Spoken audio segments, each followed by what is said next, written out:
Já parou para pensar como a gente consegue criar metais tão específicos, seja para a fuselagem de um avião ou para um implante que vai dentro do corpo humano? Bom, boa parte do segredo está nos mapas que os cientistas de materiais usam, os chamados diagramas de fase. Eles podem parecer um código super complexo à primeira vista, mas hoje a gente vai decifrar dois tipos fundamentais: o isomorfo, que é sobre uma mistura perfeita, e o eutetoide, que é sobre uma transformação súbita. E para guiar a gente nessa jornada, vamos usar um desafio de verdade. E o nosso guia vai ser essa questão de concurso aqui. O comando é bem direto. Assinale a opção que completa corretamente e, respectivamente, as lacunas. Ou seja, a gente tem 4 frases descrevendo processos que acontecem com ligas metálicas e a nossa missão é descobrir qual é a sequência certinha dos termos isomorfo ou eutetoide que preenche cada espaço. Parece um quebra-cabeça daqueles, né? Mas calma, vamos desmontar eles juntos. Ok, então mãos à obra. Para resolver um negócio desses, não adianta chutar. O segredo é entender o conceito por trás.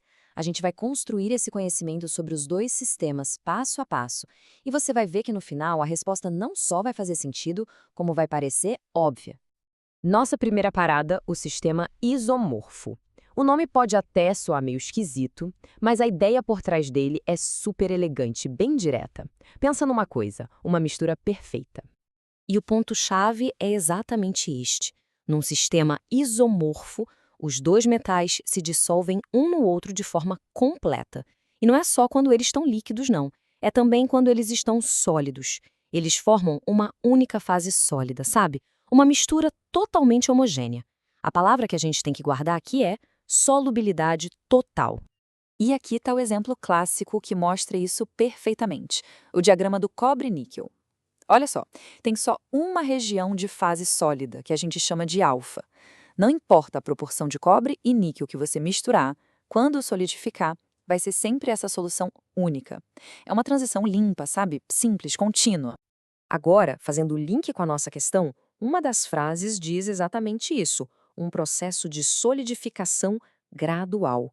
E é isso mesmo. Conforme a liga vai esfriando, os cristais sólidos vão se formando aos poucos e a composição deles vai mudando devagarinho até que todo o líquido se transforme em um único sólido. Se a gente der um zoom no processo, é isso que a gente vê. A temperatura vai caindo e a composição, tanto do líquido que ainda resta quanto dos cristais sólidos que estão se formando, vai se ajustando. É tipo uma dança contínua, uma transição suave, sem nenhum pulo. Guarda bem essa palavra, gradual. Ela é a assinatura de um sistema isomorfo. Bom, agora a gente vai para a segunda peça do nosso quebra-cabeça, a reação eutetoide.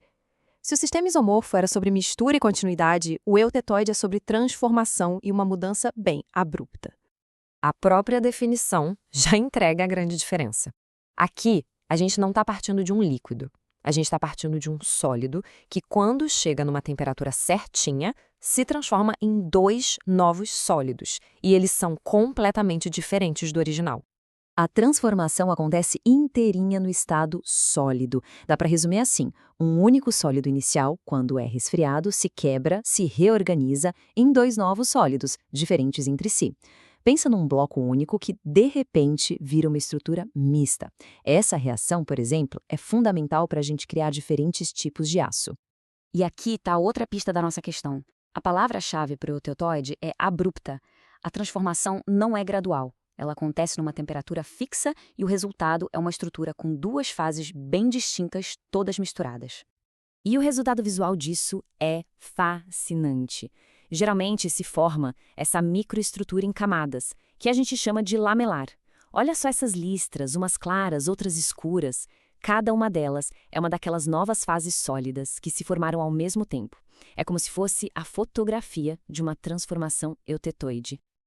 Ok, agora sim. Com o conhecimento sobre sistemas isomorfos e reações eutetoides na bagagem, vamos voltar para aquela questão e preencher as lacunas, mas agora com total confiança. Vamos analisar as duas primeiras. A afirmação I diz: uma fase sólida se converte em 2 novas fases sólidas. Bom, isso aí é a definição exata de uma reação euteutoide, certo? Já a afirmação I fala em total solubilidade e única solução sólida. Essa é a marca registrada de um sistema isomorfo. Pronto, 2 lacunas já foram. Agora, as duas últimas. A afirmação 3 menciona solidificação gradual. A gente já viu que essa transição suave é típica de uma liga isomorfa. E, por fim, a afirmação 4, que descreve uma alteração abrupta que resulta em duas fases. Essa é, sem sombra de dúvida, a assinatura de uma transformação eutetoide. E, com isso, temos todas as peças do quebra-cabeça. Então, juntando tudo, a sequência correta para as lacunas I, 3 e 4 é eutetoide, isomorfo, isomorfa e eutetoide. Agora é só ver qual das opções bate com isso. E quando a gente compara a nossa sequência com as alternativas, a gente vê que ela corresponde, na mosca, à alternativa C. Mistério resolvido. Mas resolver a questão é só o começo. Por que engenheiros e cientistas se importam tanto com essas transformações? Qual é a aplicação prática disso tudo no mundo real? A resposta está toda nessa conexão que é fundamental. O diagrama de fases permite que a gente preveja a microestrutura, ou seja, como o material é organizado por dentro. E é essa microestrutura, seja ela uma fase única e gradual ou uma mistura lamelar e abrupta, que vai determinar diretamente as propriedades do material. Dureza, resistência, ductilidade, enfim, se a gente controla o processo, a gente controla o resultado final. E isso deixa a gente com uma última reflexão.